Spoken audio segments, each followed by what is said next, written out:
નમસ્તે વિદ્યાર્થી મિત્રો. ધોરણ 11 રસાયણ વિજ્ઞાન એકમ 1 રસાયણ વિજ્ઞાનની કેટલીક પાયાની સંકલ્પના. આ એકમમાં હું આપનું ફરીથી સ્વાગત કરું છું. ગયા લેક્ચરમાં આપણે રસાયણ વિજ્ઞાનની અગત્ય અને દ્રવ્ય તથા તેના પ્રકારો વિશેનો અભ્યાસ કર્યો. આ લેક્ચરમાં આપણે દ્રવ્યના કેટલાક જથાત્મક ગુણધર્મોનો અભ્યાસ કરવાનો છે અને એસઆઈ એકમની ચર્ચા કરવાની છે. તો ચાલો શરૂ કરીએ. નમસ્તે વિદ્યાર્થી મિત્રો. તો ફરીથી એકવાર આપણે રસાયણ વિજ્ઞાનમાં જે એકમ ભણીએ છીએ એમાં આપનું સ્વાગત કરું છું. હું રજનીકાંત પરમાર સર આપને જણાવું છું કે આપને કોઈ પણ મુશ્કેલી હોય તો આપ મારા મોબાઈલ નંબર જે આપેલો છે એના પર કોન્ટેક્ટ કરી શકો છો. તો ચાલો આપણે લેક્ચર શરૂ કરીએ. આપણે જે ગઈ વખતે ભણ્યા હતા એકમમાં રસાયણ વિજ્ઞાનની કેટલીક પાયાની સંકલ્પનામાં શું ભણી ગયા છીએ એના વિશે જોઈ લઈએ. પહેલાં આપણે ભણ્યા કે રસાયણ વિજ્ઞાનની અગત્ય અને દ્રવ્ય અને તેના પ્રકારો.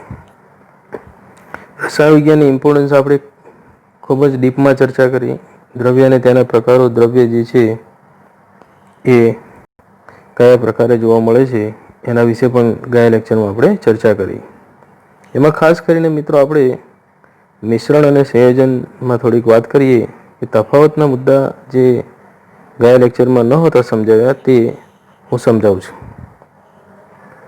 ખાસ કરીને અહીંયા મિશ્રણ અને સંયોજનમાં જે મુખ્ય તફાવતના મુદ્દા છે એમાં પહેલું જે આપેલું છે જે ઘટક કણો વચ્ચે રાસાયણિક પ્રક્રિયા ન થતી હોય તે જ મિશ્ર થઈ શકે છે, બે કે બેથી વધુ. તે તમારે આ યાદ રાખવાનું છે. જ્યારે સંયોજનમાં શું હોય છે, સંયોજનમાં રાસાયણિક પ્રક્રિયા થવી જોઈએ ઘટક કણો વચ્ચે, એ અનિવાર્ય છે. દાખલા તરીકે આપણે વાત કરીએ કે ખાંડ અને પાણી એનું મિશ્રણ બને છે, ત્યારે ખાંડનું અને પાણીનું જે સ્ટ્રક્ચર છે, બેઝિક સ્ટ્રક્ચર જળવાઈ રહે છે, એમાં કોઈ રાસાયણિક પ્રક્રિયા થતી નથી. તો આ બાજુ H2 અને O2ની બે રાસાયણિક પ્રક્રિયા થાય છે ત્યારે H2O બને છે. પરંતુ અહીંયા H2O બને છે ત્યારે H2 અને O2નું અસ્તિત્વ નાશ પામે છે અને એના ગુણધર્મો પણ બદલાઈ જાય છે. એટલે કહેવાનો મતલબ કે મિશ્રણમાં ખાંડ અને પાણી એ પોતાના બેઝિક સ્ટ્રક્ચર સાથે સંકળાયેલા છે, એ ક્યારેય બદલાતા નથી. ખાંડનું દ્રાવણ જે બને છે એમાં જ્યારે H2 અને O2 મળે અને પાણી બને છે ત્યારે એ રાસાયણિક પ્રક્રિયા થઈ કહેવાય. એમાં H2 અને O2 ક્યારે આપણને પાછા મેળવી શકાય બહુ મુશ્કેલ છે એમ. એટલે કે એના ગુણધર્મો બદલાઈ જાય છે. H2 અને O2 જે છે એ અલગ રહી શકતા નથી. એ રાસાયણિક પ્રક્રિયા એટલે કે રાસાયણિક બંધન વડે જોડાઈ અને H2O બનાવે છે. ઓકે, બીજો મુદ્દો લઈએ તો બીજા મુદ્દામાં મિશ્ર થયેલ ઘટકો ચોક્કસ પ્રક્રમ વડે છૂટા પાડી શકાય છે. અહીંયા મિશ્રણમાં જે ઘટકો ખાંડની એની વાત કરી હતી, તો આપણે દાખલા તરીકે આ જે આપેલા છે પ્રક્રમો, એ પ્રક્રમોમાં નિસ્યંદન એટલે કે ડિસ્ટિલેશન, સ્ફટિકીકરણ, ક્રિસ્ટલાઇઝેશન કહેવાય છે, ક્રિસ્ટલાઇઝેશન અને ફિલ્ટ્રેશન વગેરે, આ બધા જે છે એ સેપરેશનના યુનિટ ઓપરેશન છે જેના વડે મિશ્રણમાંથી તેના ઘટક કણો છૂટા પાડી શકાય. ખાંડ અને પાણીનું દ્રાવણ છે, એમાં ખાંડના ઘટક કણો જે છે એ આપણે ખાંડનું દ્રાવણ જે ગરમ કરી અને ઠંડુ પાડીએ તો સ્ફટિકીકરણ વડે ખાંડ આપણને પાછી મળે છે. ખાંડ એના તળિયે બેસી જાય છે, પાણી ઉપર રહી જાય છે. દેખો, બીજા મુદ્દાની એ ચર્ચા કરીએ આપણે તો સંયોજનમાં જે મુશ્કેલ સેપરેશન છે, ઘટક કણોનું સેપરેશન ખૂબ જ છે ખરી, અમુક કિસ્સામાં આપણે મેળવી શકાય છે. એનું ઉદાહરણ જોઈએ તો અહીંયા તમે જોઈ શકો છો કે પાણી જે છે એનું વિદ્યુત વિભાજન કરીએ પ્લેટિનમની હાજરીમાં. પ્લેટિનમ એક પટ્ટી આવે છે, એની હાજરીમાં વિદ્યુત વિભાજન કરીએ H2 અને O2 આપણને બેક મળે છે, પાછા મળે છે, પણ એ ખૂબ જ મુશ્કેલ પ્રક્રિયા છે. આના જેટલી સીધી પ્રક્રિયા છે નહીં. ઓકે, ત્રીજા મુદ્દાની ચર્ચા કરીએ તો મિશ્રણમાં જે મિશ્રિત ઘટકો છે એમાં ખાંડનું દ્રાવણનું આપણે ઉદાહરણ લઈએ તો એના જે ખાંડ અને પાણીના ગુણધર્મો, બેઝિક ગુણધર્મો જળવાય, રાસાયણિક ભૌતિક ગુણધર્મો જળવાઈ રહે છે, જ્યારે સંયોજનમાં એવા કોઈ ગુણધર્મો જળવાતા નથી, એ આપણે જાણીએ છીએ. અહીંયા ઉદાહરણ તમને મૂકેલું છે ત્રીજા મુદ્દામાં કે ખાંડ જે છે એ અને પાણી બંનેના ગુણધર્મો જળવાઈ રહે છે. જ્યારે H2 અને O2 માંથી H2O બને છે ત્યારે એના જે ગુણધર્મો છે એ H2O માં હોતા નથી. H2 નો ગુણધર્મ વિસ્ફોટક છે, O2 નો દહન પોષક છે. એટલે H2 જ્યારે O2 ના સંપર્કમાં આવે છે ત્યારે વિસ્ફોટ થવાની સંભાવનાઓ પૂરેપૂરી છે. પરંતુ એ થયા બાદ રાસાયણિક પ્રક્રિયાથી જો પાણી બને છે તો એ આગ ઓલવનાર છે. પાણી એ આગ ઓલવનાર છે. એટલે અહીંયા એક તફાવત જોવા મળે છે કે એક આગ વિસ્ફોટ કરનાર છે H2 અને O2, જ્યારે એનું સંયોજન બને છે H2 અને O2 માંથી ત્યારે બંનેના ગુણધર્મો નાશ પામે છે અને H2O જે છે એ આપણને પ્રાપ્ત થાય છે, જેનો સ્વભાવ કેવો છે? આગ ઓલવનાર અથવા તો ઠંડો, શીતળ છે. ઓકે, તો આ રીતના અહીંયા સંયોજન અને મિશ્રણના ઉદાહરણો આપણે તફાવતના મુદ્દાઓ ઉદાહરણ સહિત શીખી ગયા. હવે આપણે શું ભણવાનું છે કે દ્રવ્યના ગુણધર્મોનું માપન આપણે અહીંયા ભણવાનું છે.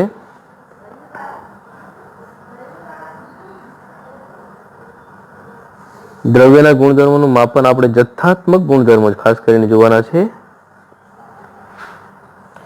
જથ્થાત્મક ગુણધર્મો આપણે જોવાના છે. એમાં જથ્થો એટલે એના જથ્થા સાથે સંકળાયેલ શું હોય? તો દળ હોય, દળના કારણે વજન હોય, લંબાઈ હોય, ક્ષેત્રફળ હોય, એ બધા. ઓકે, અને બીજો જે મુદ્દો જે છે એને માપવા માટેની SI પદ્ધતિ. SI પદ્ધતિમાં કેટલાક એકમો છે જે દ્રવ્ય સાથે સંકળાયેલા છે. દળ સાથે સંકળાયેલો હોય, લંબાઈ સાથે સંકળાયેલો હોય, એવા એકમો જે છે એ 7 જેટલા મૂળભૂત એકમો છે, એની આપણે ચર્ચા કરવાની છે. તો ચાલો આપણે આગળ જોઈએ. દ્રવ્યના ખાસ કરીને જથ્થાત્મક ગુણધર્મોની અહીંયા વાત કરેલી છે. તો અહીંયા જથ્થાત્મક ગુણધર્મો એટલે જે જથ્થા સાથે સંકળાયેલા હોય. તો એનું માપન કેવી રીતના કરી શકાય? તો માપન એ ખાસ કરીને આપણે જોઈએ તો માપનની સંખ્યા અને માપનનો એકમ. માપનની સંખ્યા એટલે દાખલા તરીકે આપણે અહીંયા મૂકેલું છે 1 લીટર ઘી. તો 1 લીટર ઘી એટલે શું છે? એક એ સંખ્યા છે, માપનની સંખ્યા છે. એક એ માપનની સંખ્યા છે, એક એ સંખ્યા છે માપનની, અહીંયા માપનની સંખ્યા કહેવાય. અને લીટર એ શું છે? તો એકમ છે. એ ફિક્સ છે કે આટલું ઘી આલીએ ત્યારે 1 લીટર થાય, એમ આટલું ઘી આલીએ ત્યારે 2 લીટર થાય. કોઈ બી ગોળ, દાખલા તરીકે ગોળ ખરીદવો હોય તો ગોળનો જથ્થો આપણે માપવો પડે. દાખલા 5 કિલોનો રવો છે, 1 કિલોનો રવો છે, તો 1 કિલો ગોળ. ઓકે, જે જથ્થો ગયો છે તો ગોળનો માપવાનો છે. એક એ શું છે? તો એક એ સંખ્યા થઈ માપવાની. અને જે કિલોગ્રામ આપણે કહીએ કેજી, તો 1 કેજી જે છે એ શું થશે? એકમ થશે. કોઈ પણ એકમ વગર સંખ્યાનું કોઈ મહત્વ નથી. આપણે એક કહીએ પણ શું? એક તો લીટર એ હોય, કેજી હોય, મીટર હોય, સેન્ટીમીટર હોય, ગમે તે હોઈ શકે, પણ એકમ સાથે હોય ત્યારે એનું સ્પેસિફિક આપણને નામ, દળ જે છે એ જથ્થો જે છે પદાર્થનો, એ પદાર્થનો જથ્થો આપણને ચોક્કસ રીતે માપન એનું થઈ શકે છે, એમ. એટલે કે એકમ વગર સંખ્યાનું કોઈ મહત્વ નથી. એટલે જથ્થાનું માપન જે છે એ આપણે જથ્થાની સંખ્યા અને એના એકમ સાથે એને જણાવવું પડે છે. 1 લીટર ઘી એટલે 1 લીટર, એક એ સંખ્યા છે અને કેટલું? તો લીટર. એ રીતના એને દર્શાવવામાં આવતું હોય છે. ઓકે, માપન માટે દોસ્તો મેં વાત કરી કે શરૂઆતમાં આવો પ્રોબ્લેમ થતો હતો. એટલે માપન માટે પહેલા 2 પદ્ધતિ હતી, ઇંગ્લિશ પદ્ધતિ અને મેટ્રિક પદ્ધતિ. અહીંયા તમારે કઈ પદ્ધતિમાં પડવાનું નથી. ખાસ કરીને મેટ્રિક જે છે દશાંશ પદ્ધતિ ઉપર, પોઈન્ટ ઉપર આધારિત હતી, અપૂર્ણાંક સંખ્યાઓ ઉપર પણ આધારિત હતી. એટલે આપણને એક્ઝેક્ટ વેલ્યુ મળતી હતી, એટલે એનો ઉપયોગ વધુ થતો હતો. પણ અહીંયા ઇંગ્લિશ અને મેટ્રિક, આના સિવાય પણ બીજા દેશોમાં બીજી પદ્ધતિઓનો ઉપયોગ ક્યાંક ને ક્યાંક ચાલુ રહેતો હતો. એટલે અસમાનતા જોવા મળતી માપનમાં. એટલે શું થયું કે સમાનતા, જે પ્રમાણિત માપન છે એની સમાનતા ઊભી કરવા માટે વૈજ્ઞાનિકોને એક નવી પદ્ધતિનો ઉપયોગ કરવો પડ્યો, જેને આપણે ફ્રેન્ચ ભાષામાં લી સિસ્ટમ ઇન્ટરનેશનલ ડી યુનિટ્સ, અથવા તો જેને શોર્ટમાં SI, international systems of unit, એવી રીતે એને કહી છે, SI પદ્ધતિ. ઓકે, તો આ એક માપનની એક યુનિક પદ્ધતિ છે જેમાં 7 મૂળભૂત એકમો લેવામાં આવે છે. દ્રવ્યના જે જથ્થાત્મક ગુણધર્મો છે એના માપન માટેના 7 ભૌતિક રાશિઓ લેવામાં આવે છે. 7 ભૌતિક રાશિઓ, અને એ ભૌતિક રાશિ માટે એના એકમો લેવામાં આવે છે. તો ચાલો એની ચર્ચા કરીએ. તો એસઆઈ યુનિટમાં શું કરવામાં આવે છે? યાદ રાખજો મિત્રો, 7 મૂળભૂત રાશિઓ, ભૌતિક રાશિઓ લેવામાં આવે છે બેઝિક, અને પછી એના એકમો લેવામાં આવે છે, અને પછી એના પરથી બીજા એકમો બનાવવામાં આવે છે, એટલે ઉપજાવવામાં આવેલા છે. આ ઉપજાવેલા એકમોને આપણે ડિરાઇવ્ડ યુનિટ્સ કહીએ છીએ. શું કહીએ છીએ? ઉપજાવેલા એકમ, એક પરથી બીજો બનાવેલું. ઓકે. આ ઉપરાંત એસઆઈ પદ્ધતિમાં કેટલાક નાના મૂળભૂત એકમ હોય, એનાથી જ્યારે આપણે એનું નાના એકમમાં જઈએ ત્યારે એને કેટલાક પૂર્વગો મૂકેલા છે, જેને એસઆઈ એકમ પદ્ધતિના પૂર્વગો પણ કહીએ છીએ. એ મોટા જથ્થાત્મક માપન કરતાં નાના જથ્થાનું નાનું માપન છે, એટલે એને આપણે ખૂબ કહીએ કે બિગમાંથી માઇક્રો તરફ જવાની વાત થઈ. દાખલા તરીકે કેજી છે, કિલોગ્રામ એ જથ્થાનું માપન છે, દળ માપે છે, અને કેજીમાંથી પછી ગ્રામમાં જઈએ તો એ નાનું માપન થયું. ઓકે. ગ્રામમાંથી મિલીગ્રામમાં જઈએ તો એનાથી નાનું થયું. તો આ જે ગ્રામ જે છે અને એના પછી એને મિલીગ્રામમાં જવાની વાત થઈ, તો મિલીગ્રામ એ શું થયું? તો પૂર્વક થયો. મિલી પૂર્વક થયો, નાના એકમમાં જવાની વાત થઈ. તો એસઆઈ એકમ પદ્ધતિમાં જે મોટા જથ્થાત્મક માપનના એકમો છે, એમાંથી 7 એકમો છે, એમાંથી પછી નાના એકમો પણ ઉપજાવવામાં આવે છે, જેને આપણે એના પૂર્વગો કહીએ છીએ. ઓકે. તો 7 મૂળભૂત રાશિઓ છે, એમાં આપણે જોઈએ કે લંબાઈ, દળ, સમય, વિદ્યુત પ્રવાહ, ઉષ્માગતિકીય, તાપમાન, પદાર્થનો જથ્થો અને પ્રદીપ્ત તીવ્રતા. આ 7 મૂળભૂત રાશિઓ શરૂઆતમાં લેવામાં આવી, અને આને એક યુનિક રાશિઓ ગણવામાં આવી, અને આના પછી પરથી બધા એકમો જે છે બીજી રાશિઓ પણ મેળવવામાં આવી, જેને આપણે ડિરાઇવ્ડ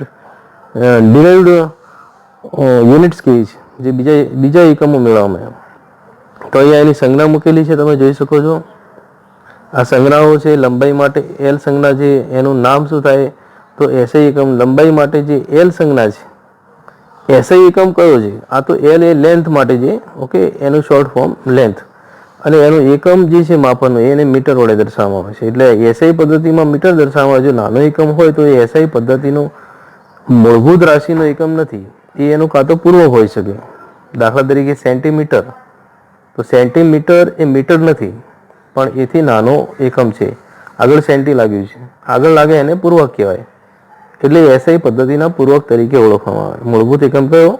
મીટર. પછી સેન્ટીમીટર, માઇક્રોમીટર, મિલીમીટર, નેનોમીટર, આ બધા એ નાના એકમો છે, પણ મૂળભૂત એકમ એ લંબાઈનો શું છે? મીટર. લંબાઈમાં પાઉટ. એની સંજ્ઞા આપણે સ્મોલ એમ કહીશું. ઓકે. એવી રીતના દળ માટે જે છે તમે જોઈ શકો, દળ માટે એમ માસ કહેવાય છે, એને કિલોગ્રામ, કેજીમાં જ માપીશું, ગ્રામમાં નહીં. ગ્રામ એ એનાથી નાનો એકમ છે. કિલોગ્રામ હોય ત્યારે એને ગ્રામમાં કન્વર્ટ કરવું પડે, તો એ નાનો એકમ છે, આપણે જાણીએ છીએ. ઓકે. એક ગ્રામ એ કિલોગ્રામ કરતાં નાનો એકમ છે, એટલું યાદ રાખવાનું. ઓકે. અને પછી માઇક્રોગ્રામ હોય તો એ તો એનાથી પણ નાનો એકમ થયો. તો એ કિલોગ્રામ કરતાં માઇક્રોગ્રામ જ્યારે લઈએ છીએ, માઇક્રો એ પૂર્વક છે, એ કિલોગ્રામ નથી. મૂળભૂત એકમ કયો? દળનો કિલોગ્રામ. ઓકે. તો એ રીતના સમય છે, સમયને આપણે સેકન્ડમાં માપીએ છીએ. સમય જે છે એને મૂળભૂત રીતે આપણે મિનિટ કે કલાકમાં નહીં, પણ એસઆઈ એકમ માટે આપણે એને સેકન્ડમાં. પછી એનું કન્વર્ઝન કરીએ કે સેકન્ડને મિનિટમાં આપણે કરીએ, તો સેકન્ડને આપણે 60 વડે ભાગીએ છીએ ત્યારે આપણને મિનિટમાં મળે, કારણ કે 60 સેકન્ડ બરાબર 1 મિનિટ થાય, એટલે એ રીતના. અને મિનિટને આપણે પછી ફરીથી 60 વડે ભાગીએ એટલે આપણને કલાક મળી જાય, કારણ કે 1 મિનિટ બરાબર 60 મિનિટ બરાબર 1 કલાક થાય. તો આ રીતના અહીંયા આપણને નાનામાંથી મોટા એકમમાં જવું હોય તો ભાગાકાર કરવો પડે, મોટામાંથી નાના એકમમાં જવું હોય ત્યારે ગુણાકાર કરાય છે. 1 કેજી બરાબર 1000 ગ્રામ થાય, એટલે 1 ગુણ્યા 1000 ગુણવામાં આવે છે, પણ 1 ગ્રામ બરાબર કેટલા કેજી? તો 0.1 કેજી થાય, એ ભાગાકાર કરી કહેવાય. નાનામાંથી મોટા એકમમાં જવું હોય તો ભાગાકાર કરે. ગ્રામમાંથી કિલોગ્રામમાં કરવું હોય તો ભાગાકાર કરવો પડે. કિલોગ્રામમાંથી ગ્રામમાં જવું હોય તો ગુણાકાર થાય. એ રીતના વિદ્યુત પ્રવાહ એકમ માટે વિદ્યુત પ્રવાહનો એકમ જે છે એ એમ્પિયર કહેવાય છે. I is equal to Q into T. એકમ સમયમાં જે વિદ્યુતનો જથ્થો તારમાંથી પસાર થાય જેને આપણે વિદ્યુત પ્રવાહ તરીકે ઓળખીએ છીએ. તો એને આપણે વિદ્યુત પ્રવાહ એકમ માટે એ ખાસ કરીને જે વાયરમાંથી ઇલેક્ટ્રિસિટી પસાર થાય છે એ ઇલેક્ટ્રોન સાથે સંકળાયેલો મુદ્દો છે. જ્યારે ત્યારે આપણે અભ્યાસમાં આવશે ધોરણ 12માં વિદ્યુત રસાયણ, ત્યારે આપણે એની ચર્ચા એકદમ ડીપમાં કરવાની છે. ઉષ્માગતિકીય તાપમાન છે એને કેલ્વિનમાં દર્શાવાય. તાપમાન દોસ્તો સેલ્સિયસ, ફેરનહીટ, કેલ્વિનમાં, પણ અહીંયા ઉષ્માગતિકીય તાપમાન નિરપેક્ષ તાપમાન કહેવાય છે. એ આપણે કેલ્વિનમાં માપવાનું છે કે પદાર્થનો જથ્થો જે છે એ મૂલમાં, અહીંયા રસાયણ વિજ્ઞાનમાં પદાર્થનો જથ્થો જે છે એ મૂલમાં જ માપવામાં આવે છે. ગ્રામ, કિલોગ્રામ કે એમાં માપવામાં આવતો નથી. મૂલ એક ઇનડાયરેક્ટલી એ ગ્રામ અને કિલોગ્રામમાં વજન દળ દર્શાવી શકે છે. એ આપણે જ્યારે ત્યારે જોઈશું. અણુભાર શું છે? તો અણુભાર એ એક મોલ તરીકે લેવામાં આવે છે. અણુભાર જેટલું દળ જે છે એક મોલ તરીકે. દાખલા તરીકે H2O ના 18 ગ્રામ બરાબર 18 ગ્રામ બરાબર 1 મોલ કહેવાય છે. તો મોલ એ કેટલાક ગ્રામ નક્કી કરેલા છે. જ્યારે અણુસૂત્રની વાત કરીએ H2O, તો H2O ના એક અણુનું દળ કેટલું થયું? 18 ગ્રામ. તો 18 ગ્રામ જે છે એ શું થયું? 1 મોલ. તો એ રીતના અહીંયા ગ્રામ જેટલું દળ જે છે એનો કેટલોક ભાગ જે છે એને 1 મોલ તરીકે નક્કી થયેલો છે, જે દરેક પદાર્થ માટે અલગ અલગ હોઈ શકે. દાખલા તરીકે H2SO પર સલ્ફ્યુરિક એસિડ માટે આપણે ગણીએ તો એના એક અણુનું દળ કેટલું છે? અણુભાર, અણુનું દળ, તો એ 98 ગ્રામ હોય છે. 1 મોલમાં 98 ગ્રામ હોય છે. HCl માં કેટલું હોય? તો HCl નો 36.5 ગ્રામ પ્રતિ મોલ હોય છે. તો આ રીતના એક પદાર્થના જથ્થાનું ગ્રામમાં અને ગ્રામમાંથી પછી એને મોલમાં રૂપાંતરિત કરેલા છે. ઓકે. પ્રદીપ્ત તીવ્રતા ખાસ કરીને એ પ્રકાશ માટે એનું કિરણ જે છે એક વર્ણીય કિરણ છે અને મોનોક્રોમેટિક રેઝ કહેવાય છે. અને એ કિરણ માટે એની કેન્ડેલા એકમમાં માપન થાય છે. આ ખાસ કરીને તમે જે સ્પેસ સાયન્સ છે અને ફિઝિક્સ છે એના લગતો એકમ છે. પ્રદીપ્ત તીવ્રતા ખાસ કરીને જે લાઇટ છે એની તીવ્રતા, એના કિરણની તીવ્રતા કેટલી હોય છે એને માપવા માટેના એકમ છે.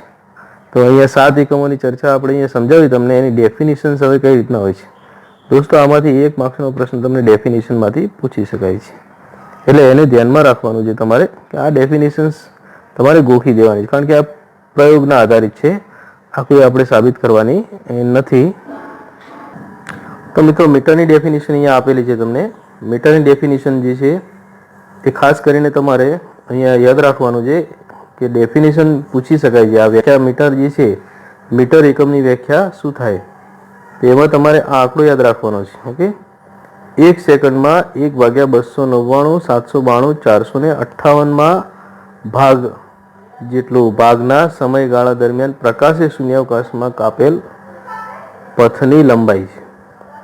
શૂન્યાવકાશમાં જે પ્રકાશ 1/292,792,458 જેટલો ભાગ છે, સેકન્ડનો એટલો ઝડપી હોય છે પ્રકાશનું કિરણ, ત્યારે એને સ્પેસમાં, શૂન્યાવકાશમાં એટલું જે અંતર કાપ્યું છે એને આપણે મીટર કહીશું.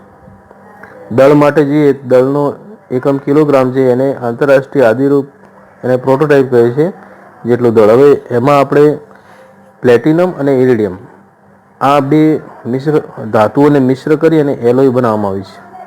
એને સ્ટાન્ડર્ડ ગણી અને પછી એનું જે દળ નક્કી કરેલું છે કેજીમાં, અને એ દળ જે નક્કી કરેલું છે એને જ આપણે ઇન્ટરનેશનલ સ્ટાન્ડર્ડ કેજી માટેનું દળ કહે છે. એને બનાવીને ખૂબ જ વ્યવસ્થિત રીતે નિયમ અનુસાર સાચવવામાં આવેલી છે. પ્લેટિનમ અને ઇરિડિયમ મિશ્ર ધાતુ જે છે એને ખૂબ જ સાચવવામાં આવે છે કે એનું દળ ઓછું ન થાય. એના આધારે જ બધા જે બાટ કહેવાય, વજનિયા કહેવાય, એ બનેલા છે. સ્ટાન્ડર્ડાઇઝેશન ત્યાંથી કરવામાં આવે છે. ઓકે. સમય એ એનો એકમ સેકન્ડ છે અને સેકન્ડ માટે જે છે સીઝિયમ, સેકન્ડ માટે સીઝિયમ 133 જે છે 133 એટલે એનો જે સમસ્થાનિક છે એનું નામ છે 133. પરમાણુની જે ધરાવસ્થા છે એ ધરાવસ્થાના 2 અતિ સૂક્ષ્મ સ્તરો વચ્ચે થતા સંક્રાંતિના અનુવર્તી વિકિરણના 91, 92, 63, 1770 આવર્ત. આ એક આંકડો છે જેને આપણે આ રીતના અહીંયા યાદ રાખવાનું છે.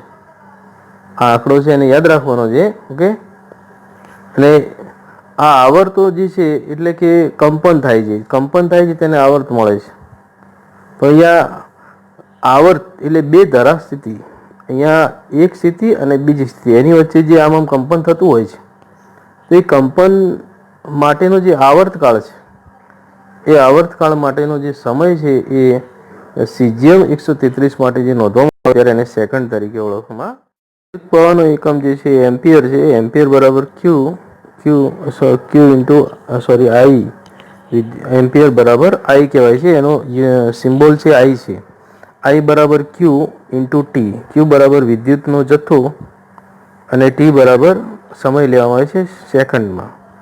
તો આ રીતના જે છે એ સૂત્ર આપણે યાદ રાખવાનું છે. અહીંયા ડેફિનેશન પણ એની યાદ રાખવાની છે કે બે જે તારો છે 1 મીટર અંતરે શૂન્યાવકાશમાં ગોઠવેલા એમની વચ્ચે અચળ પ્રવાહ પસાર, એમની માંથી વાહકો, દાખલા તરીકે કોપરનો વાયર જે રીતના ગોઠવેલા હોય બે શૂન્યાવકાશમાં અને એમની વચ્ચેથી અચળ ઇલેક્ટ્રોન્સનો પ્રવાહ પસાર કરવામાં આવે છે, ત્યારે એ જે પ્રવાહ છે એનું માપન થાય છે અને માપન વડે, પ્રયોગ વડે પછી એનો વિદ્યુત પ્રવાહનો એકમ એમ્પિયર નક્કી થતો હોય છે. પણ આપણે સૂત્ર યાદ રાખીશું આઈ બરાબર ક્યુ ઇન્ટુ ટી, કારણ કે આ બીજા 12મા ધોરણમાં તમારે આ સૂત્ર કામ લાગવાનું થશે. ઉષ્માગતીય તાપમાનનો એકમ, ઉષ્માગતીય તાપમાનનો એકમ કેલ્વિન છે. દોસ્તો કેલ્વિન બરાબર શું થાય છે? તો કેલ્વિન એ ડિગ્રી, આમ તો તાપમાન જે છે 3 રીતે નોંધવામાં આવે છે, ડિગ્રી સેલ્સિયસ, ફેરનહીટ અને કેલ્વિન. આપણે આ જ લેક્ચરમાં આગળ ભણવાનું છે. પરંતુ અહીંયા પાણીના ત્રિબિંદુ જે છે, પાણીના ત્રિબિંદુના ઉષ્માગતિય તાપમાનનો 1/273.16મો ભાગ છે. હવે કેલ્વિનને નક્કી કરવામાં આવે છે. અહીંયા કેલ્વિન તાપમાનને નક્કી કરવામાં આવે છે. ખાસ કરીને પાણીનું ત્રિબિંદુ એટલે શું? તો પાણીનું ત્રિબિંદુ એટલે જ્યારે પાણીની ત્રણેય અવસ્થા, ઘન, પ્રવાહી અને વાયુ એક સાથે સંતુલનમાં આપણને જોવા મળે છે, સંતુલનમાં, ત્યારે આપણને જે તાપમાન ડિગ્રી સેલ્સિયસમાં એને કન્વર્ઝન કરેલું હોય કેલ્વિનમાં, લગભગ 0.01 ડિગ્રી સેલ્સિયસ તાપમાન, અને એનું કેલ્વિનમાં કન્વર્ઝન કરીએ તો 273.16 થાય. 273.16 થાય છે. એટલે એનો મતલબ એ થયો કે લગભગ 0 જેટલું, 0.01 તાપમાન જે છે ડિગ્રી સેલ્સિયસમાં, ત્યારે પાણીનું ત્રિબિંદુ કહેવાય છે. જે પાણી ત્યારે ત્રણેય અવસ્થાઓમાં જોવા મળી શકે છે, અને ત્યારે એ લગભગ 0 ડિગ્રી સેલ્સિયસ તાપમાને આપણને કેલ્વિનમાં ટેમ્પરેચર મળે છે. પ્રયોગાત્મક બિંદુ છે અને એને આધાર લઈ પછી કેલ્વિન એકમ નક્કી કરવામાં આવતો હોય છે. બીજા એકમો જોઈ લઈએ આપણે. તો બીજા એકમ પદાર્થના જથ્થાનો એકમ. જે પદાર્થનો જથ્થો આપણે જાણીએ છીએ કે મોલમાં માપવામાં આવે છે. તો મોલ મેં તમને સમજાવેલું છે, પણ અહીંયા ડેફિનેશન મૂકેલી છે. 0.012 કિલોગ્રામ કાર્બન 12નો જે સમસ્થાનિક છે. હવે એમાં 0.012 કિલોગ્રામ એટલે એને આપણે ગ્રામમાં કન્વર્ટ કરીએ તો 1000 વડે આપણે ગુણી દઈએ છીએ તો એમને 12 ગ્રામ મળે છે. કાર્બન 12 સમસ્થાનિક છે, તેમાં 12 ગ્રામ જેટલું કાર્બન છે એને આપણે એનું દળ કહ્યું છે, પરમાણુ દળ. કાર્બન 12 માટેનું, કાર્બન પરમાણુ છે અને એના માટેનું પરમાણુ દળ 12 ગ્રામ જેટલો હોય છે. એનો આધાર લઈ અને પછી હાવર્ડ કોષ્ટકના દરેક એલિમેન્ટ છે એના માટેનું પરમાણુ દળ નક્કી કર્યું છે, અને એ પરમાણુ દળ જે છે, એક પરમાણુ માટેનું દળ અને એ રીતના એક અણુ માટેનું દળ, એને આપણે 1 મોલ તરીકે ઓળખીએ છીએ. ખાસ કરીને ઘટક કણોમાં, એમાં ઘટક કણોમાં પરમાણુ, અણુ, આયનો કે ઇલેક્ટ્રોન્સની સંખ્યા પણ આપણે ગણી શકીએ છીએ. તો આપણે કહી શકીએ કે H2માં 18 ગ્રામ જેટલું દળ જે છે, 18 ગ્રામ જેટલું દળ 1 મોલ કહેવાય છે. અને એમાં રહેલા કણોની સંખ્યા, આપણે 6.022 × 10⁻23 જેટલી થાય છે. એવોગેડ્રો અંક n કહીએ છીએ આપણે એને. ઓકે, એવોગેડ્રો અંક n એ કહેવાય છે. એને એ 1 મોલ ઘટક કણમાં, એ પરમાણુ હોય, અણુ કે આયન, એમાં રહેલા કણોની સંખ્યા, કણ તરીકે અણુ, પરમાણુ, આયન હોઈ શકે છે. તો એ રીતે આપણે સમજવાનું થશે કે એવોગેડ્રો અંકનો ઉપયોગ પણ આપણે જોઈશું આગળ. પ્રદીપ્ત તીવ્રતા એટલે શું? તો પ્રદીપ્ત તીવ્રતા એટલે ખાસ કરીને IV તરીકે એને ઓળખવામાં આવે છે કે આપણે આગળ જોઈ ગયા છે અને એકમ એ ખાસ કરીને જે જ્યોતિ તીવ્રતા જે છે એક વર્ણી પ્રકાશ છે, એક વર્ણી પ્રકાશના વિકિરણ જે છે એ કોઈ એક દિશામાં ઉત્સર્જન કરે છે, એમ તો એક દિશામાં ઉત્સર્જન કરે છે ત્યારે સ્ટર્ડિયન એકમમાં એને માપવામાં આવતો એકમ છે સ્ટર્ડિયન. અહીંયા લખ્યું છે સ્ટર્ડિયન. તમારે આની કોઈ વધારે ચર્ચા કરવાની નથી, પણ સ્ટર્ડિયન એકમમાં કંઈક તીવ્રતા માપવામાં આવે છે એને આપણે કેન્ડિલા તરીકે ઓળખીશું. તો મિત્રો આ રીતના અહીંયા તમારે ડેફિનેશન જે છે બધી ગોખી નાખવાની છે. આ બધી ડેફિનેશન તમારે કોઈ દાખલાઓમાં પૂછવાનું નથી, પણ આ આંકડાઓ જે છે એ તમારે યાદ રાખવા પડશે. હવે આપણે પૂર્વગોની કેટલીક ચર્ચા કરીએ. તો પૂર્વગોની ચર્ચા કરતા પહેલા અહીંયા પૂર્વગો આપેલા છે બે ભાગમાં, આખું પેજ છે એના બે ભાગ કરેલા છે. આ વચમાંથી આમ કરું છું બે ભાગ છે, જેમાં અહીંયા તમને દેખો મિત્રો કે માઇનસ બધા દેખાય છે. એટલે માઇનસ એટલે ઉપર જઈએ તેમ તેમ નાના મૂલ્યો થતા જાય છે, અને આ બધા પોઝિટિવ મૂલ્યો છે પૂર્વગોના, જે ઉપરથી નીચે જતા મોટા થાય છે. એકમ મૂલ્ય કેવા વધે છે? વધે છે. દાખલા તરીકે 10 ની ઉપર 2 ઘાત, 3 ઘાત, 6 ઘાત, એ રીતના આગળ જતા જતા 24 ઘાત આવે છે, એટલે વધે જાય છે. સમજ્યા ને? એટલે અહીંયા પ્લસમાં વધે જાય છે, જ્યારે માઇનસમાં શું થાય છે? ઘટે જાય છે. માઇનસમાં -1, -2, -6, -9, પછી -24. તો આ મૂલ્ય ઘટે જાય છે ઉપર જતા. તો અહીંયા શું છે કે ઉપર જતા જે નાના એકમો આવે છે, નીચેથી ઉપર જાય ત્યારે નાના એકમો આવે છે, ઉપરથી નીચે તરફ જઈશું ત્યારે એકમના મૂલ્યો વધતા જાય એટલે મોટા એકમો આવે છે. એટલે આ જે છે એ પૂર્વગો ખાસ કરીને ક્યાં વપરાય છે? મેં તમને પહેલાં પણ વાત કરી હતી આ જ લેક્ચરમાં, કે મીટર હોય તો સેન્ટીમીટરમાં રૂપાંતર કરવું હોય તો સેન્ટી શું છે? એ પૂર્વક છે.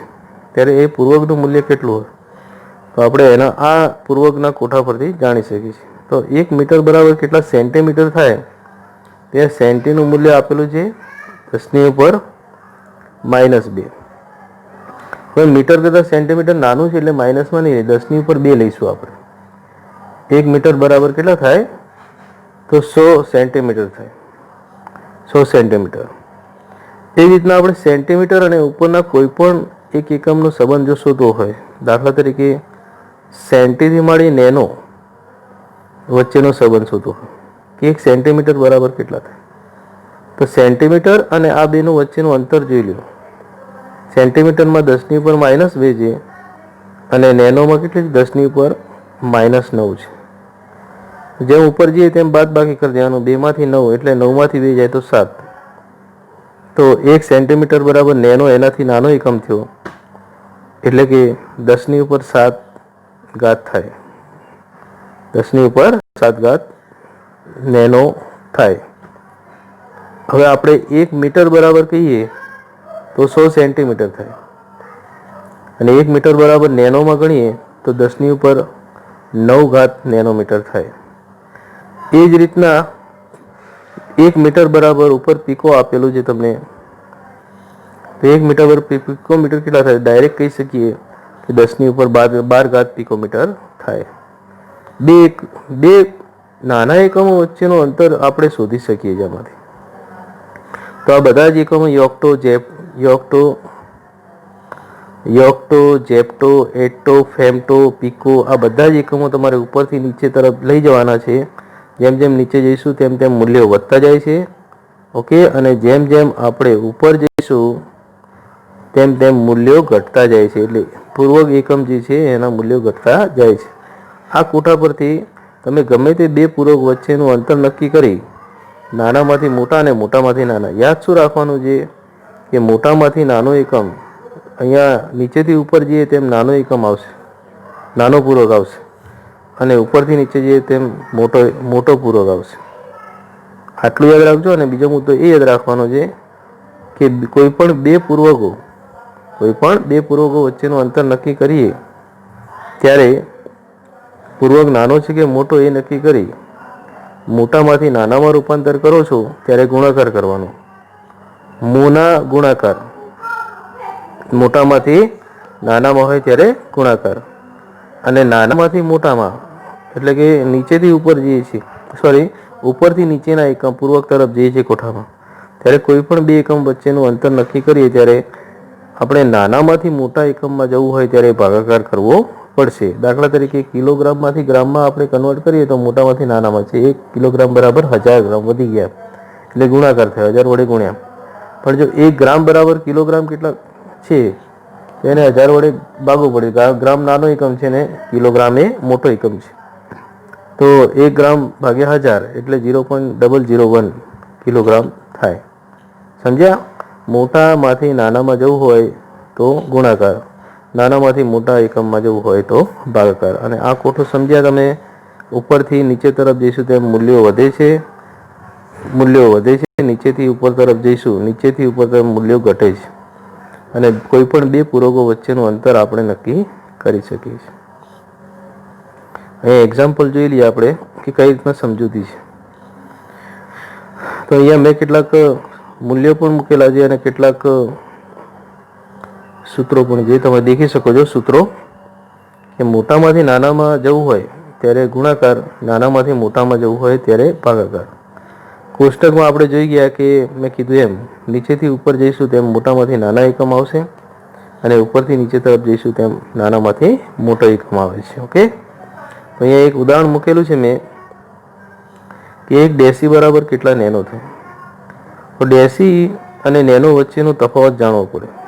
ઓકે, તો એ આપણે જોઈએ કે ડેસી અને નેનો વચ્ચેનો તફાવત તમે જોઈ શકો છો. અહીંયા આપેલું છે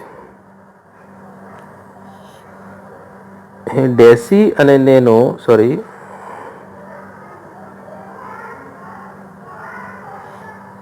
ડેસી અને નેનો. તો આ બંને વચ્ચેનો તફાવત ડેસી થી નેનો વચ્ચે જઈએ ઉપર જવાની વાત થઈ. તો ઉપર જાય ત્યારે મેં કીધું હતું કે એકમ ઘટે છે એટલે શું થાય? ડેસીમાંથી નેનોમાં જવાનું, ડેસીમાંથી નેનોમાં, નીચેથી ઉપર જવાનું છે. અને બંને વચ્ચેનો તફાવત કેટલો છે કે 9 -9 છે. તો આપણે એ નહીં જોવાનું -9 -1, આપણે ખાલી યાદ શું રાખવાનું છે કે બે સંખ્યા કઈ છે, એક 1 છે ને એક 9. તો બેની બાદ બાકી થાય તો કેટલા વધે છે? તફાવત કેટલો થાય? તો 9 માંથી 1 જાય તો 8. એટલે કે 1 ડેસીનું મૂલ્ય કેટલું થાય? આપણે 10 ની ઉપર 1 ઘાત ડેસી નથી જોવાનું. 1 ડેસી બરાબર જ્યાંથી માપન થઈ રહ્યું છે, જેનું ડેસીનું માપન થઈ રહ્યું છે, તો ડેસી 1 જ લેવાનું છે. અને નેનો કેટલા આપેલા છે એની સામે? તો નેનો કેટલા આપેલા છે? 10 ની ઉપર -9. પણ અહીંયા ડેસીનું માપ કેટલું છે? 10 ની ઉપર -1. એટલે આપણે 9 માંથી 1 બાદ કરીએ તો કેટલા બચે છે? 10 ની ઉપર 9 ઘાતમાંથી 1 ઘાત બાદ કરીએ તો 10 ની ઉપર 8 ઘાત બચે છે. એટલે 1 ડેસી બરાબર 10 ની ઉપર 8 ઘાત નેનો થાય. સમજ્યા તમે? કે તો આ રીતના ડેસીમાંથી નેનો નહીં, પરંતુ આપણે ડેસીમાંથી માઇક્રોમાં પણ રૂપાંતર કરીશું. બંને વચ્ચેનો તફાવત 6 અને 1 છે, તો 6 માંથી જાય તો 5. ઓકે, તો શું થાય? 1 ડેસી બરાબર 5, 10 ની ઉપર 5 ઘાત માઇક્રો થાય. તમને ગણતરી પણ આપેલી છે, જોઈ શકો છો કે જે આપણે સમજાય એમાં 1 ડેસીમીટર પર 10 ની ઉપર 8 ઘાત નેનો થાય. પણ ઊંધું કરીએ તો ઉપરથી નીચે તરફ જવાની વાત થાય ને મિત્રો. એટલે 1 નેનોમીટર પર 1 નેનો ગણીએ તો 10 ની ઉપર -8 થાય. હવે નેનોમીટર કહીએ તો 1 નેનોમીટર બરાબર 10 ની ઉપર -8 ડેસીમીટર થાય. ઉપરથી નીચે એટલે કે નાનામાંથી મોટા એકમમાં. નેનો કરતાં ડેસી મોટો એકમ છે, નેનો કરતાં ડેસી મોટો એકમ છે. કેટલો તફાવત છે? તો 8નો. 10 ની ઉપર -8 ડેસી થાય. ઓકે, બીજું લઈએ સેન્ટીમીટર અને મિલીમીટર. તો સેન્ટી અને મિલીમાં શું તફાવત છે જોઈ લઈએ. સેન્ટી અને મિલી વચ્ચેનો સંબંધ તમે અહીંયા જોઈ શકો છો કે સેન્ટી અને મિલી વચ્ચે 10 ની ઉપર 1 ઘાતનો તફાવત છે. પણ મિલી એ નાનો એકમ છે, સેન્ટી એ મોટો. 1 સેન્ટીમીટર બરાબર 10નો તફાવત થાય. 10 ની ઉપર 1 ઘાત એટલે 10 મિલી થાય. અને 1 મિલી બરાબર 10 ની ઉપર -1, 10 ની ઉપર -1 અથવા તો 0.1 સેન્ટીમીટર થાય. ઓકે, તો ઉપરથી નીચે તરફ અહીંયા જવાની વાત થઈ મિલીમાં સેન્ટીમાં. એટલે નાનામાંથી મોટામાં એટલે ભાગાકાર કરવો પડે. 10 ને 1 ભાગ્યા 10 ની ઉપર 1 એટલે 10 ની ઉપર -1 = 0.1 થાય. એટલે સેન્ટીમીટરમાંથી મિલીમીટરમાં તો 10 ની ઉપર 1 ઘાત થાય. એટલે કે આપણે કહી શકીએ કે અહીંયા આપેલું છે કે 1 સેન્ટીમીટર બરાબર 10 ml થાય, મોટામાંથી નાના એકમમાં. પણ તફાવત કેટલો છે? 10 ઉપર 1 ઘાતનો, એટલે 10 ml થાય. ઓકે, હવે આપણે કેટલાક ઉપજાવેલા એકમો જોઈએ. મૂળભૂત એકમો પરથી કેટલાક મેળવેલા એકમો, એટલે એને ઉપજાવેલા એસે એકમો કહેવાય. તેમાં 2 એકમો ભણવાના છે, એક ઘનતા અને બીજું તાપમાન. પહેલાં ઘનતાની વાત કરીએ. ઘનતા માટે મિત્રો દળ અને કદ, કારણ કે ઘનતા એ શું છે? એકમ કદમાં રહેલો જથ્થો છે, એને માપતું એકમ છે ઘનતા. પણ એ ડિરાઇવ્ડ એટલે ઉપજાવેલો એકમ છે, સીધે સીધો આપણને મળતો નથી. દળ ભાગ્યા કદ બરાબર ઘનતા થાય છે, એનું સૂત્ર છે દળ ભાગ્યા કદ. તો દળ અને કદ શું છે એ પહેલાં જાણવું પડે છે, પછી આપણે એનું ઘનતામાં રૂપાંતર કરીએ. મિત્રો દળ અને પહેલાં દળ માટે જોઈએ તો દળ અને વજનમાં આપણે થોડોક ડિફરન્સ કરવો પડે. દળ એટલે શું છે? તો પદાર્થનો જથ્થો છે, અને પદાર્થના જથ્થા માટે જે ગુરુત્વાકર્ષણ બળ લાગે છે એ વજન છે. દાખલા તરીકે આપણે 1 કિલોગ્રામ દળ લીધું, તો એનું અહીંયા જે વજન કરીએ તો 1 કિલોગ્રામ આવશે કદાચ, પરંતુ ચંદ્ર ઉપર કરીએ તો ના આવે, કારણ કે એનું વજન શું છે? એ ગુરુત્વાકર્ષણ બળ છે. તો અહીંયા આપણે દળ અને વજન માટે જો તફાવત લઈએ તો ગુરુત્વાકર્ષણ બળનું વજન એ ગુરુત્વાકર્ષણ બળ છે, જ્યારે દળ એ શું છે? પદાર્થનો જથ્થો માપે છે. ઓકે, તો આ તફાવત થોડુંક ધ્યાનમાં રાખજો. દળ માટેનો એસઆઈ એકમ તો સીધો છે કિલોગ્રામ, એનામાં આપણે કોઈ જોવા નથી. એનો નાનો એકમ ગણીએ તો ગ્રામ આવે. આ એને માપવાનું સાધન છે વિશ્લેષિક તુલા. અહીંયા ત્રાજવા જેવું જ છે, 2 પલ્લા મૂકેલા છે, અને ખાસ કરીને નાના જે દળ છે એ માપવામાં આવે છે. 5 ગ્રામ, 2 ગ્રામ, 10 ગ્રામ, જે જનરલી આપણે બજારમાં જોતા નથી. પણ રસાયણ જે છે એ રસાયણનું દળ જે છે આવી રીતે ચોક્કસ રીતે વૈશ્લેષિક તુલા ઉપર કરવામાં આવે છે. કેમિસ્ટ્રીની લેબમાં તમને આ સાધન ખાસ કરીને જોવા મળશે. કદ જોઈએ તો કદ માટે આમ તો ત્રિપરિમાણીય રાશિ છે, ભૌતિક રાશિ, જેને આપણે લંબાઈનો ઘન કહીએ છીએ. એના માટેનો લંબાઈ એટલે કે ઊંચાઈ, લંબાઈ અને પહોળાઈ ત્રણેય દિશામાં ગુણાકાર થાય જથ્થાની, એટલે કે જેટલું અંતર મળે છે ત્રણેય દિશામાં ગુણાકાર કર્યા પછી એનો ઘન કરી દઈએ એટલે આપણે લંબાઈનો ઘન થઈ જાય છે. એટલે એનો એકમ લંબાઈનો એકમ લેવામાં આવે છે. લંબાઈ એટલે મીટર, સામાન્ય રીતે એસ એકમ, અને મીટરનો ઘન. મીટર ગુણ્યા મીટર એટલે મીટરનો ઘન થશે, અને એકમ શું થશે? મીટરનો ઘન થશે. આમ એના નાના એકમો જે છે એ શું થાય? મીટરમાંથી સેન્ટીમીટર થાય, સેન્ટીમીટર ઘન થાય. એનાથી જોઈએ તો ડેસીમીટર ઘન થાય.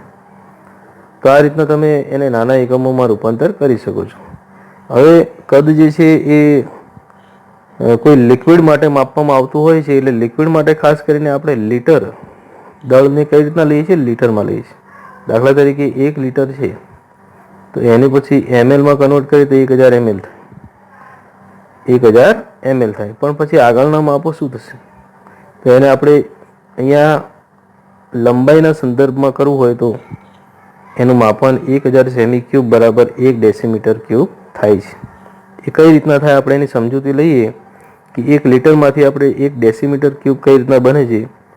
કદ એટલે કે જે લિક્વિડ છે એના માટે આપણે લંબાઈના સંદર્ભમાં જે ત્રિપરિમાણીય એકમ મેળવીએ તો કઈ રીતના મળે છે એની સમજૂતી પ્રાપ્ત કરીએ.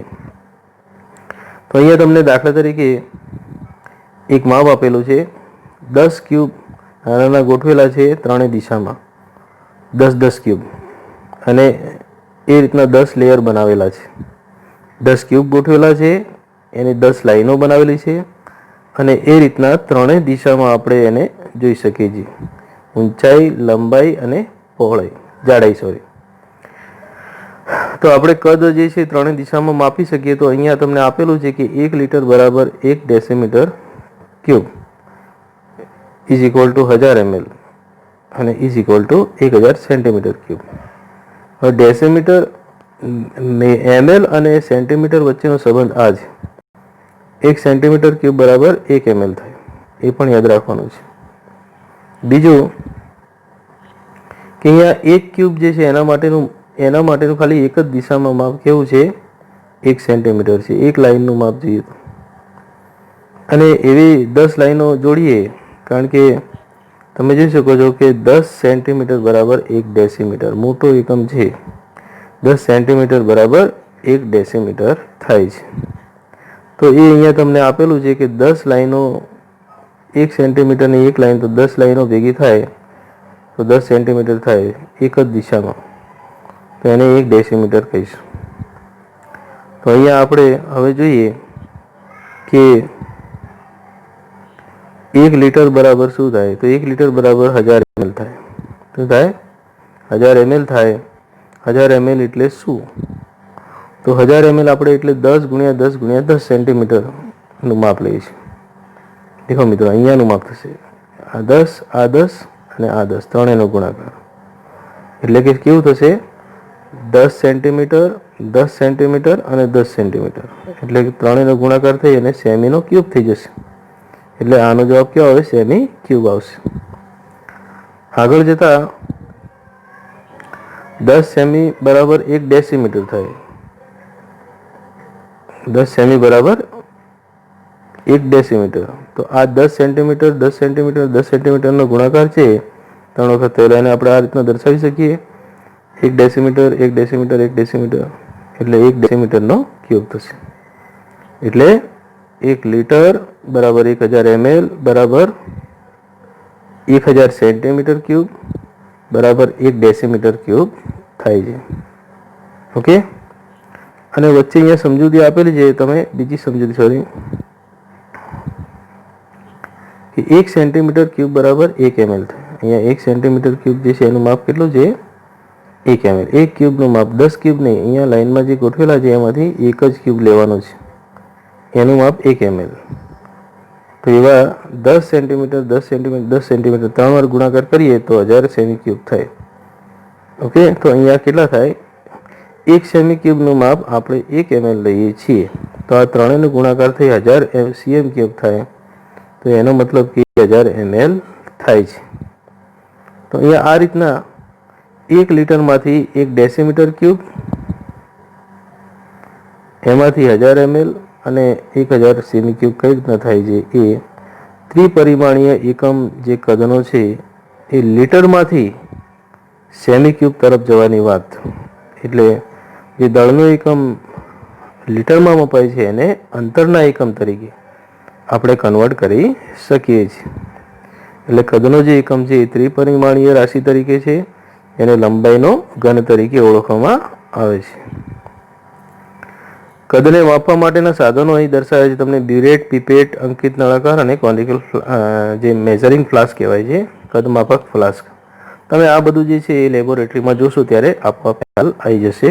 ઓકે. હવે જે આપણે દળ અને કદની વ્યાખ્યા કરી એના એકમનો અહીંયા ઘનતામાં ઉપયોગ કરવાનો છે, જેનો એસઆઈ એકમ આપણે મેળવી શકીએ છીએ. તો આપણે વાત કરી હતી કે ઘનતા એટલે શું છે કે એકમ કદમાં જે જથ્થો છે જથ્થાનું દળ છે. તો એનો એકમ શું થાય? દળ ભાગ્યા કદ. તો દળનો એસઆઈ એકમ અને કદનો. દળનો એસઆઈ એકમ કેજી થાય અને કદનો એસઆઈ એકમ શું થાય? મીટર એકમ થાય, મીટર ક્યુબ અથવા તો કેજી ઇન્ટુ મીટર ક્યુબનો ઇન્વર્સ થાય. મીટર ક્યુબનો ઇન્વર્સ એટલે -3 મીટર -3. તો આ રીતના તમે એને નાના એકમમાં પણ દર્શાવી શકો છો. ગ્રામ ઇન્ટુ સેમી -3. ઓકે. માઇનસ ક્યુબ થાય એટલે કે ગ્રામ ભાગ્યા સેમી ક્યુબ થાય. એટલે આપણે એને ગ્રામ ઇન્ટુ સેમી માઇનસ ક્યુબ તરીકે લખીએ છીએ. ઓકે. તો ઘનતાનો એકમ આ રીતના ડિરાઇવ્ડ છે, જવેલ છે, જે એસઆઈ એકમ તરીકે અહીંયા દર્શાવેલો છે. તાપમાનની વાત કરીએ મિત્રો. તાપમાન જે છે 3 રીતે નોંધવામાં આવે છે: સેલ્સિયસ, કેલ્વિન અને ફેરનહીટ. પરંતુ એસઆઈ એકમમાં કેલ્વિન એ એસઆઈ એકમ છે તાપમાનનો, ઉષ્માગતિકીય તાપમાનનો. બીજા તો એના પરથી જે છે સેલ્સિયસ અને ફેરનહીટ એ આપણે સૂત્રો પરથી મેળવી શકીએ છીએ. ઓકે. દેખો અહીં તમને આકૃતિમાં કેટલાક જે માપ આપેલા છે ફેરનહીટ, સેલ્સિયસ અને કેલ્વિનમાં, તો એને સમજી લઈએ. કારણ કે મનુષ્યનું તાપમાન દેખો અહીંયા આપેલું છે કેટલું? તો 37 ડિગ્રી સેલ્સિયસ. એની સામે ફેરનહીટમાં કેટલું થાય છે? 98.6. એની સામે કેલ્વિનમાં કેટલું થાય છે? તો 310.15. ઓકે. તો એ જ રીતના તમે પાણી માટે ઉત્કલન બિંદુ જોઈએ તો 100 ડિગ્રી છે. તો એની સામે એનું ફેરનહીટમાં 212 અને એનો કેલ્વિનમાં 313.15 થશે. એ જ રીતના એનો જે ફ્રીઝિંગ પોઈન્ટ છે પાણી માટે 0 ડિગ્રી છે અને એ રીતના તમે એનું કેલ્વિનમાં 273.15 અને આમ 32 થાય છે ફેરનહીટમાં. તો આ રીતના અલગ અલગ માપક્રમો જે છે એમાં સેલ્સિયસમાંથી ફેરનહીટ અને કેલ્વિનમાં રૂપાંતર કરી શકાય છે.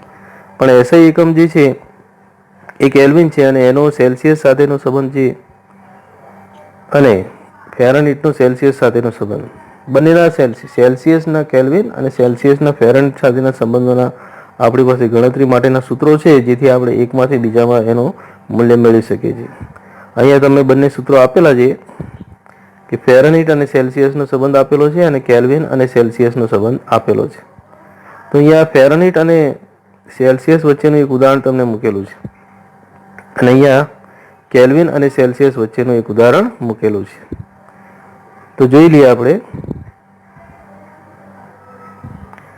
અહીંયા સેલ્સિયસનું મૂલ્ય જે છે આ સૂત્રમાં સેલ્સિયસનું મૂલ્ય 37 મૂકીએ તો આપણને જવાબમાં શું મળે છે? 98.6 ફેરનહીટ. આપણા શહેરનું અધિકતમ તાપમાન 37 જેટલું હોય છે, જે મેન્ટેન રાખવાનું હોય છે, નહીં તો આપણને તાવ આવે છે 98.6 થી ઉપર ફેરનહીટથી ઉપર જઈએ તો. પણ 98.6 ફેરનહીટ જે છે એ કેટલું થાય? તો 37 ડિગ્રી થાય. એનાથી ઉપર આપણું ટેમ્પરેચર જવું જોઈએ નહીં. એટલે કે 99 કે 100 કે એટલું જાય તો આપણામાં તાવના લક્ષણો જોવા મળે છે, ઓવરહીટ થાય છે બોડી. એ જ રીતે તમે કેલ્વિન અને સેલ્સિયસનો સંબંધ જુઓ તો કેલ્વિન અને સેલ્સિયસનું સૂત્ર મૂકેલું છે. તો સેલ્સિયસ 5 હોય, 5 ડિગ્રી સેલ્સિયસ તાપમાન હોય તો એનું કેલ્વિનમાં કેટલું થાય? તો સેલ્સિયસમાં મૂલ્ય 278.15. 0 ડિગ્રી સેલ્સિયસ તાપમાન હોય તો એનું કેલ્વિનમાં કેટલું થાય? તો 0 + 273.15 એટલે 273.15 કેલ્વિન થાય. 100 હોય તો 100 ડિગ્રી